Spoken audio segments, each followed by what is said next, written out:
নির্বাচিত মজলুম জননেতা বাংলাদেশ শ্রমিক কল্যাণ ফেডারেশন পঞ্চগড় জেলা শাখার সংগ্রামী সভাপতি ও বাংলাদেশ ইসলামী ছাত্র শিবির পঞ্চগড় জেলার সাবেক সভাপতি জননেতা জনাব আবুল বাশার বসুনিয়া। আবু সাঈদ মুগ্ধ, শেষ হয়নি যুদ্ধ, শেষ হয়নি যুদ্ধ, আবু সাঈদ মুগ্ধ। তাকবীর। বিসমিল্লাহির রহমানির রহিম।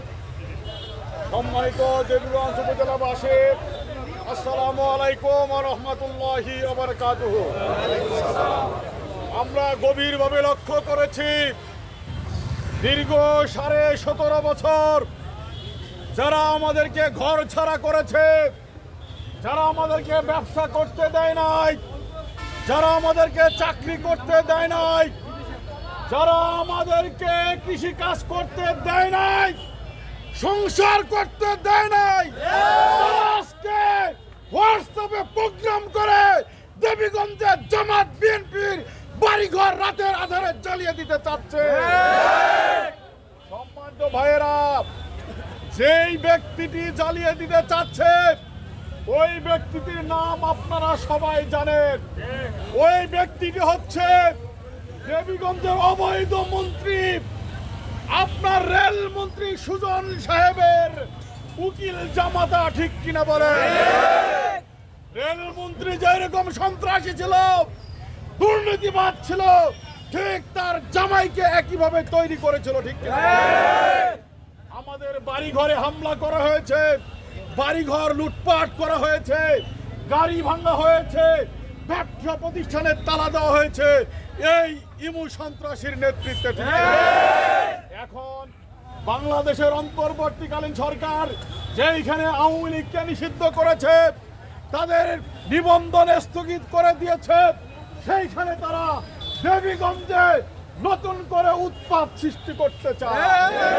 আজকের এই বিক্ষোভ মিছিলের মাধ্যমে দেবীগঞ্জ উপজেলাবাসীকে সচেতন করতে চায়। ভাই, শুধু জামাত ইসলামী মাঠে নামলে হবে না, দেবীগঞ্জের সাধারণ জনগণকে মাঠে নামতে হবে। ঠিক কিনা? আমার বাড়ি সবুজ পাড়ায়, আমার বাড়িতে যদি রাতের আধারে তারা আগুন দিয়ে ফেলে, বলেন তো খালি কি আমার বাড়ি জ্বলবে একা, না আপনাদেরও বাড়ি জ্বলবে? আমি যদি ক্ষতিগ্রস্ত হই, আমি একা হব না আমার প্রতিবেশীরাও ক্ষতিগ্রস্ত হবে? আমি আহ্বান রাখবো এই ফ্যাসিস্টদের বিরুদ্ধে, আওয়ামী সন্ত্রাসীদের বিরুদ্ধে আপনারা সোচ্চার হবেন, রাজপথে নেমে আসবেন, প্রতিবাদ জানাবেন। সম্মানিত ভাইরা, আমরা বলেছিলাম আমরা কিন্তু আপনাদেরকে অবলোকন করছি, আপনাদেরকে আমরা সময় দিয়েছিলাম, 9 মাস সময় দিয়েছি, আপনারা কিন্তু ভালো হন নাই।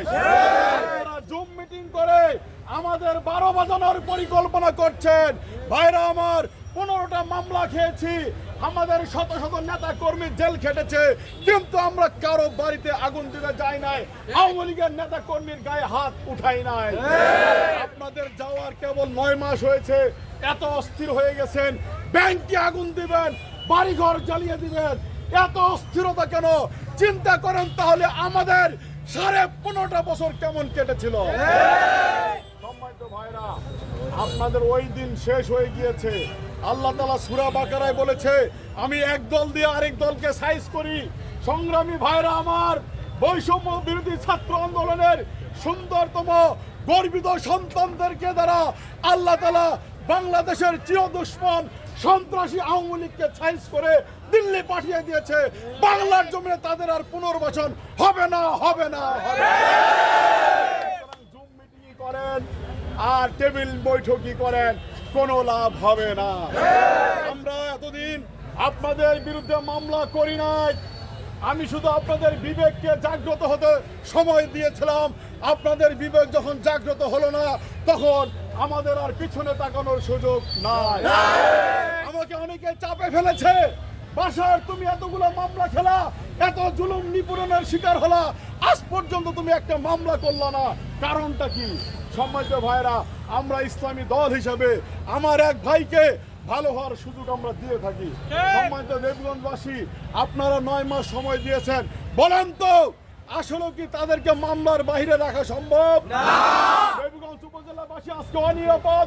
আমি পুলিশ প্রশাসনের কাছে আবেদন রাখবো, আপনারা আমাদের নিরাপত্তা গ্রহণ করুন।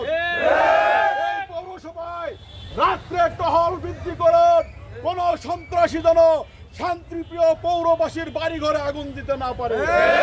আমি আমাদের ক্যাম্প কমান্ডারকে আহ্বান করব, আপনারা আজকে বাংলাদেশের সর্বোচ্চ জায়গায় থেকে জনগণের খেদমত সুনিশ্চিত করেছেন। ক্যাম্প কমান্ডারের কাছে আহ্বান থাকবে, আজকে অনলাইনের মাধ্যমে যেই হুমকিটা দেওয়া হয়েছে এটা ছোটখাটো কোনো হুমকি না, কি বলেন? এটা অনেক বড় ধরনের হুমকি, জানমালের হুমকি। আমরা আমাদের স্ত্রী সন্তান শিশুদের কিনে বাড়িতে থাকি, রাতের আধারে যদি পেট্রোল দিয়ে তারা আগুন জ্বালিয়ে দেয় আমাদের কি পরিণত হবে? আমরা বাংলাদেশ আর্মি দেবীগঞ্জ উপজেলার ক্যাম্প কমান্ডারের সহযোগিতা চাই। এই সন্ত্রাসীদেরকে আপনারা ধরুন, আইনের কাছে সোপর্দ করুন। পুলিশ প্রশাসনের কাছে আমরা আহ্বান করব, ভাই আমাদের বিরুদ্ধে বিশেষ ক্ষমতা আইনে মামলা, দ্রুত বিচার ট্রাইব্যুনালে আমাদের নামে মামলা, এই পুলিশ বাদী হয়ে মামলা করেছে, আমরা জেলে গিয়েছি। আমরা আজকে দাবি করব, ইমু সন্ত্রাসী যেই ভিডিও ছেড়েছে পুলিশকে বাদী হয়ে মামলা করে অবিলম্বে দেবীগঞ্জ উপজেলার সমস্ত উপজেলা কমিটির আওয়ামী লীগের নেতৃবৃন্দকে গ্রেপ্তার করতে হবে। ছাত্রলীগের সাবেক এবং বর্তমান নেতৃবৃন্দকে গ্রেপ্তার করতে হবে। যুবলীগের বর্তমান নেতৃবৃন্দকে গ্রেপ্তার করতে হবে। এই মামলায় বাদী হতে হবে পুলিশকে। আমরা সরকারকে দাবি জানাবো, আপনারা ব্যবস্থা গ্রহণ করবেন। পরিশেষে এইরকম কোনো সন্ত্রাসী কর্মকাণ্ড হলে আপনারা আমাদের সাথে হাত মিলাবেন, একসাথে অন্যায়ের প্রতিবাদ করব। আমরা এই কথা বলতে চাই, অন্যায়ের কাছে আমরা কখনো মাথা নত করি নাই, বর্তমানে করবো না, ভবিষ্যতেও করবো না, ঠিক কিনা? যে কোনো সন্ত্রাসী কর্মকাণ্ডের মোকাবেলায় ঐক্যবদ্ধ সংগ্রামে ঝাঁপিয়ে পড়ার উদাত্ত আহ্বান জানিয়ে আপনাদেরকে ধন্যবাদ জানিয়ে আজকের সমাবেশ এখানেই সমাপ্তি ঘোষণা করছি।